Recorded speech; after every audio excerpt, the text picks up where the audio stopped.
Bonjour à tous et bienvenue sur ma chaîne YouTube consacrée à l'immigration en Europe. Dans cette vidéo, nous allons vous donner 5 conseils indispensables pour réussir votre immigration en Europe. Que vous cherchiez à étudier, à travailler, à entreprendre ou à vous installer en Europe, ces conseils vous seront d'une grande aide. Je vous invite également à rester jusqu'à la fin de cette vidéo où je vous réserve en bonus une 6e règle, à savoir comprendre et utiliser les avantages sociaux, qui pour moi sont un gros levier qui sont généralement mal utilisés. Avant de commencer, si vous êtes nouveau sur cette chaîne, je vous invite à vous abonner et à activer la cloche de notification afin de ne rien manquer de nos nouvelles vidéos. Sur cette chaîne, on parle de comment réussir son arrivée en Europe, de comment bien s'orienter et s'intégrer.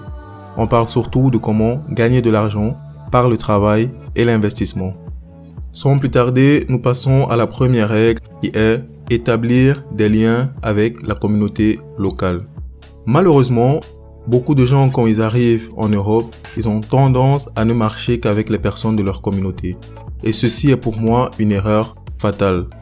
Car en effet, vous êtes dans un nouveau pays et personne ne connaît mieux ce pays-là que les natifs. Donc, en vous faisant des amis dans votre pays d'accueil, vous apprendrez beaucoup plus rapidement les codes de ce pays-là, facilitant ainsi votre intégration. Ils vous apprendront beaucoup plus sur l'histoire du pays, les lois, les opportunités qu'offre ce pays-là et bien d'autres choses. En plus, en général, ils connaissent beaucoup plus de gens bien intégrés socialement et professionnellement qui pourront par exemple vous aider pour un job étudiant, un stage et bien d'autres. Je vous vois déjà venir avec des remarques du style « ce n'est pas facile », il y a du racisme, il y a de la discrimination ou même encore on n'a pas les mêmes centres d'intérêt. Mais mon conseil pour vous, c'est de vous forcer à le faire et vous verrez à quel point cela vous ouvrira des portes. Bien évidemment, il ne faut pas vous lier d'amitié avec le premier venu. Faites le choix des personnes qui pourront vous apporter un plus. Si vous êtes un étudiant par exemple, ne vous liez pas d'amitié avec les personnes en décrochage scolaire, même si je dois l'avouer qu'en général ce sont les plus sympas. Choisissez plutôt les étudiants les plus assidus qui viennent à tous les cours et comme ça au moins ils pourront vous passer les cours quand vous êtes absent ou encore mieux vous donner des tuyaux pour vos examens. Je précise ici que vous ne devez pas fuir non plus les gens de votre communauté. Ce que je vous recommande, c'est plutôt un mix des deux. Ainsi, vous restez connecté à vos origines tout en profitant des opportunités de votre nouveau pays. Nous passons maintenant à la deuxième règle qui est garder une attitude positive et optimiste. On a coutume de dire que la vie n'est pas facile. Eh bien, la vie en tant qu'immigrant en Europe, elle est encore plus dure. Vous devez gérer le dépaysement, la discrimination, les préjugés et pour beaucoup d'entre nous encore, ajouter à cela la solitude. Certains encore qui ont laissé une vie stable dans leur pays d'origine et qui doivent tout recommencer, sombrent parfois par la dépression due à la difficulté rencontrée. Vous comprenez donc que pour vous en sortir, vous devez être fort mentalement et rester concentré sur vos objectifs. Mon conseil pour vous, c'est de ne surtout pas envier les natifs de votre pays d'accueil, qui généralement ont des aides de leur famille, de leur gouvernement, contrairement à vous, qui êtes abandonnés à vous-même et en plus de cela, devez pour la plupart envoyer de l'argent pour aider vos proches restés au pays. Voyez plutôt en cela comme une lueur d'espoir de ce qu'il est possible d'obtenir dans ce pays-là et armez-vous de patience. Rapprochez-vous des personnes de votre pays d'accueil qui sont passées par le même chemin que vous et qui aujourd'hui ont réussi et inspirez-vous de leur parcours afin de construire votre avenir. Regardez des chaînes comme celle-ci afin de vous redynamiser et aller de l'avant. Et surtout, retenez des leçons de chaque coup dur que vous rencontrez et n'arrêtez pas d'avancer, de positiver et de foncer vers vos objectifs. Nous passons à la troisième règle qui est faire preuve de patience. Cette règle est l'une des plus importantes pour la vie en général, car de nos jours, beaucoup de gens veulent tout de suite. On parle d'ailleurs de génération micro-ondes. Or, voudriez-vous d'un enfant qui naisse après 2 mois de grossesse ou même 5 mois de grossesse? Non, bien sûr. On souhaite tous que notre enfant naisse en bonne santé et pour cela nous sommes prêts à attendre 9 longs mois. De la même façon, il faut savoir que la réussite prend du temps et il est donc important de faire preuve de patience, de persévérance pour atteindre ses objectifs.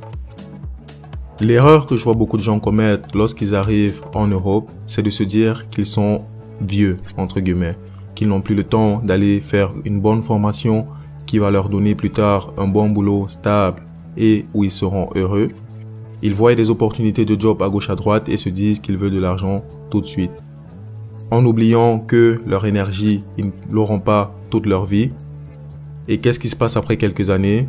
Ces mêmes personnes regrettent de ne pas avoir fait les bons choix par le passé. Pour la petite histoire, il y a 8 ans, lorsque je suis arrivé en Europe, je me suis très vite rendu compte que la filière où j'étais inscrit n'offrait pas ou alors très peu d'opportunités pour les étrangers. J'ai donc pris sur moi de recommencer à zéro, cette fois-ci en école d'ingénieur pour une durée de 5 longues années. Ce n'était pas facile pour moi cette période-là, car ayant obtenu mon baccalauréat il y avait plus de 4 ans, je n'avais plus la motivation ni la passion de rester sur les bancs à étudier tous les soirs.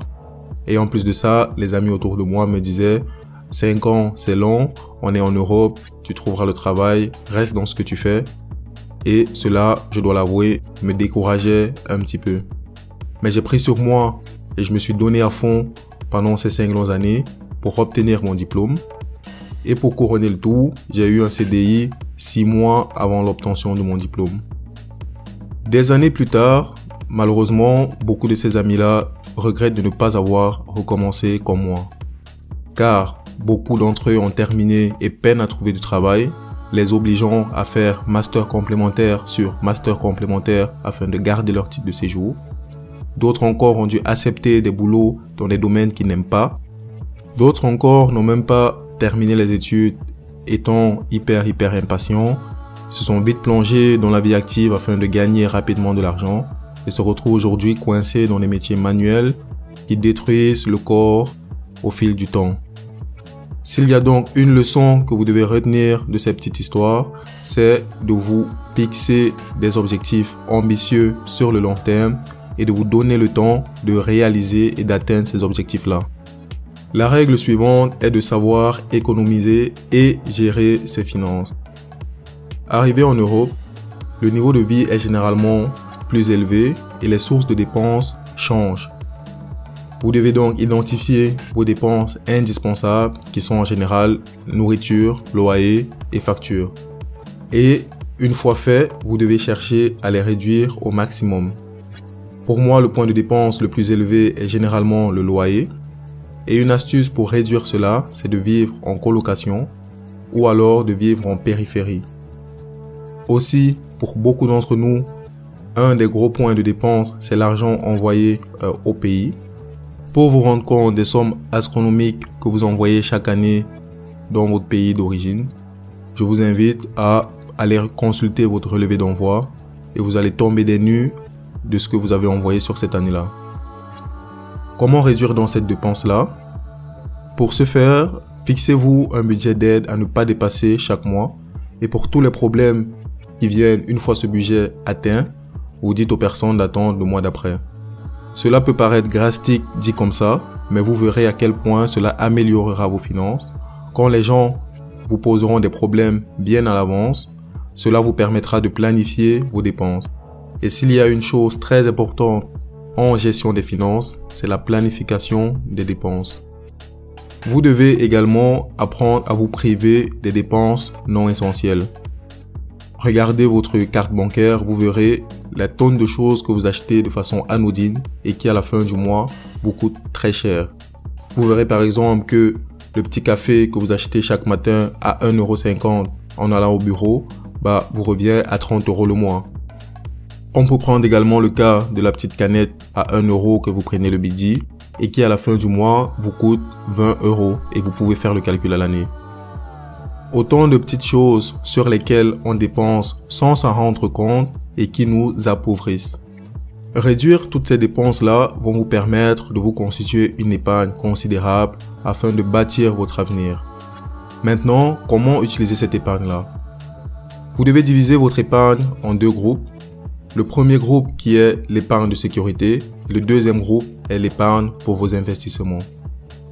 L'épargne de sécurité doit correspondre à 3 à 6 mois de la somme qu'il vous faut par mois pour vivre.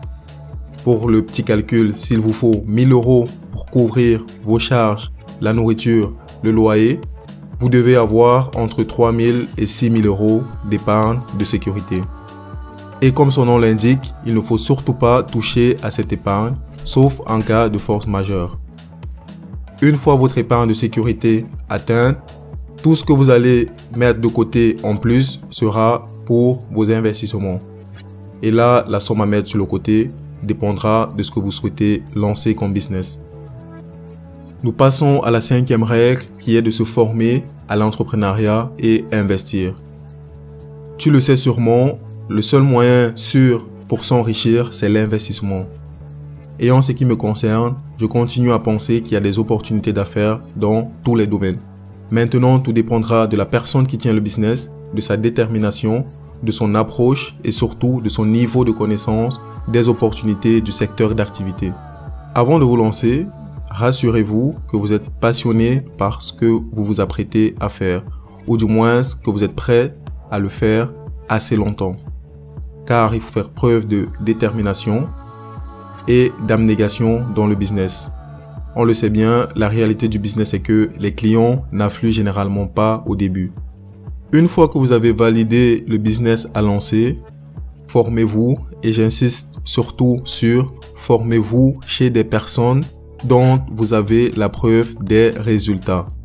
Car malheureusement, il y a énormément de formations qui sont proposées de nos jours et dont la qualité est médiocre. Si vous n'avez pas les moyens pour vous former, il existe des milliers de formations gratuites en ligne qu'il va falloir filtrer bien sûr afin d'en ressortir la meilleure.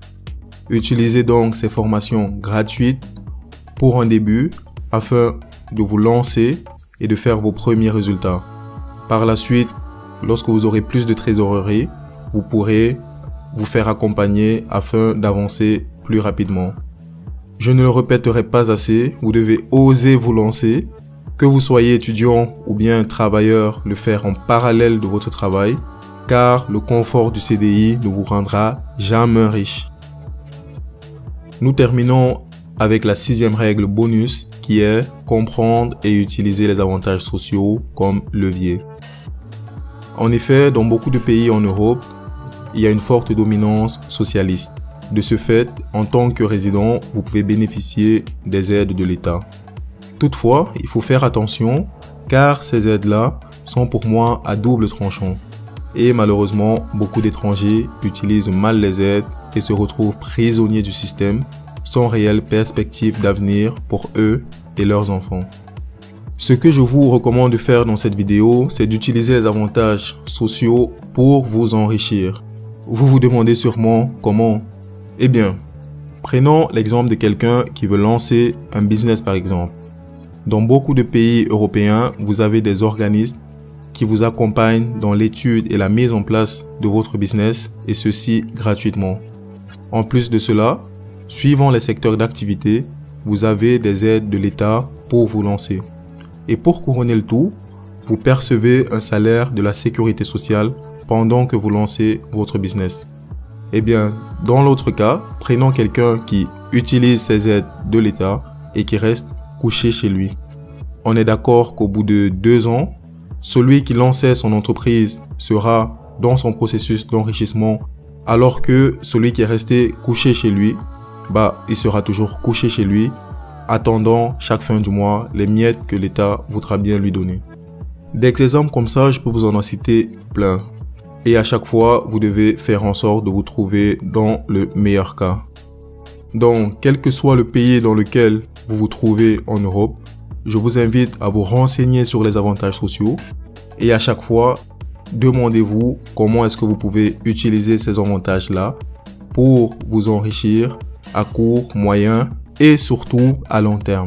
Voilà, nous sommes arrivés à la fin de cette vidéo. Si vous avez aimé la vidéo, n'hésitez pas à la partager avec vos amis et votre famille sur les réseaux sociaux. Et si vous souhaitez en savoir plus sur l'immigration en Europe, abonnez-vous sur notre chaîne pour recevoir des mises à jour régulières.